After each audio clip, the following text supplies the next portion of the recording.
जय श्री राम। हर बार पड़ने वाली ठंड से इस बार की ठंड कहीं ज़्यादा थी। पूरा जंगल ठंड से परेशान था। गज्जू हाथी, कुकू कोयल, ब्लैकी कौआ, चंपू गधा, मोंटी बंदर और चंपा लोमड़ी सब बस एक बढ़िया गर्मा गर्म घर बनाने में लगे थे। और फिर एक दिन चीकू खरगोश का घर बनकर तैयार हो जाता है। वो उसमें खुशी खुशी रहने लगता है। तभी एक दिन चंपा लोमड़ी वहाँ आती है और वो बहुत दुखी होकर चीकू खरगोश से कहती है, अरे चीकू खरगोश, तुम तो बहुत समझदार निकले। ठंड से बचने के लिए तुमने कितना बढ़िया घर बनाया है। अब क्या बताऊँ चीकू खरगोश, ठंड इतनी पड़ रही कि मुझसे तो अब चाहकर भी अपना घर नहीं बन पा रहा है। तो क्या चीकू खरगोश, कुछ दिनों के लिए तुम मुझे अपने साथ रख सकते हो? मैं तुम्हें बढ़िया बढ़िया खाना बनाकर खिलाऊंगी। चीकू खरगोश उसकी बात मान जाता है और उसे अपने साथ अपने घर में रहने देता है। पहले तो चंपा लोमड़ी कुछ दिन उसके घर में अच्छे से रहती है और फिर उसे एक चालाकी आती है। वो सोचती है, क्यों न चीकू खरगोश को यहाँ से निकाल दूँ। इतनी ठंड में उसके लिए भी खाना बनाना पड़ता है। बस यही सोचते हुए चंपा लोमड़ी चीकू खरगोश को उसके ही घर से निकाल देती है। चीकू खरगोश उसको खूब मनाता है, अरे चंपा, इतनी ठंड में मैं कहाँ जाऊँगा। लेकिन फिर भी चंपा उसकी बात नहीं मानती। दुखी होकर चीकू खरगोश को अपने घर से निकलना ही पड़ता है। तभी चीकू खरगोश मोंटी बंदर के पास जाता है और उसे चंपा के बारे में सब कुछ बताता है और उससे कहता है कि वो उसके साथ चले और चंपा को घर से बाहर निकाले।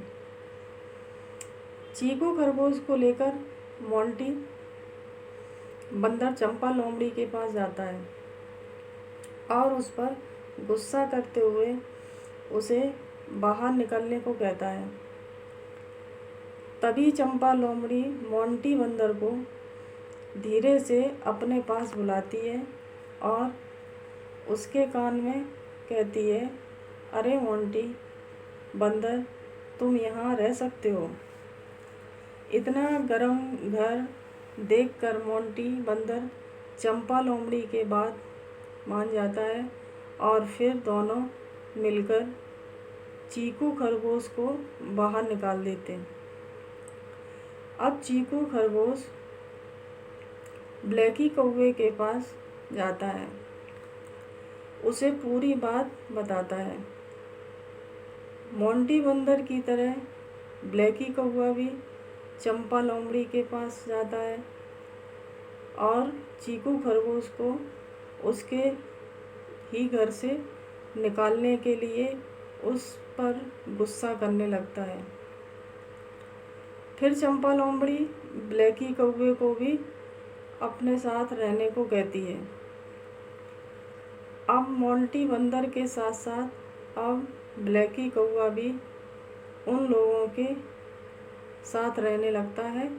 ये सब देखकर चीकू खरगोश को अब कुछ समझ नहीं आ रहा था। जिसको भी लेकर आ रहा था वो सब चंपा के साथ उसी के घर में रहने लग जा रहे थे।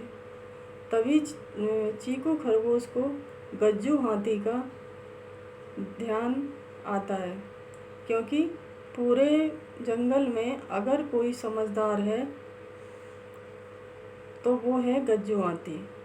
बस यही सोचते हुए चीकू खरगोश ठंड में कपकपाते हुए गज्जू हाथी के पास पहुंचकर उसे सारी बात बताता है। पर अंदर ही अंदर चीकू खरगोश डरता भी रहता है, कहीं ऐसा न हो मोंटी बंदर और ब्लैकी कौआ की तरह यह भी चंपा लोमड़ी की बात में आ जाए और उसके साथ रहने लगे। चीकू खरगोश गज्जू हाथी के बारे में ऐसा सोच ही रहा था कि तभी उसे चंपा लोमड़ी की आवाज़ सुनाई पड़ी, और अरे गज्जू दादा आओ, इन सब की तरह तुम भी अब इस घर में रह सकते हो। और हाँ, मैंने आज गाजर का हलवा भी बनाया है, चलिए अंदर, अभी आपको खिलाती हूँ। और फिर जैसे ही गज्जू हाथी चीकू खरगोश के घर के अंदर जाता है, उसका घर टूट जाता है। सभी टूटे घर से तुरंत बाहर निकलते हैं और ज़ोर ज़ोर से चिल्लाने लगते हैं, अरे गज्जू दादा, ये क्या किया तुमने? इतनी ठंड में हम सब कहाँ रहेंगे? इतना गर्म घर क्यों तोड़ा? तभी गज्जू हाथी उनसे कहता है, क्यों, ठंड क्या सिर्फ तुम्हारे लिए है? चीकू खरगोश के लिए? तुम सबने एक बार भी चीकू के बारे में नहीं सोचा।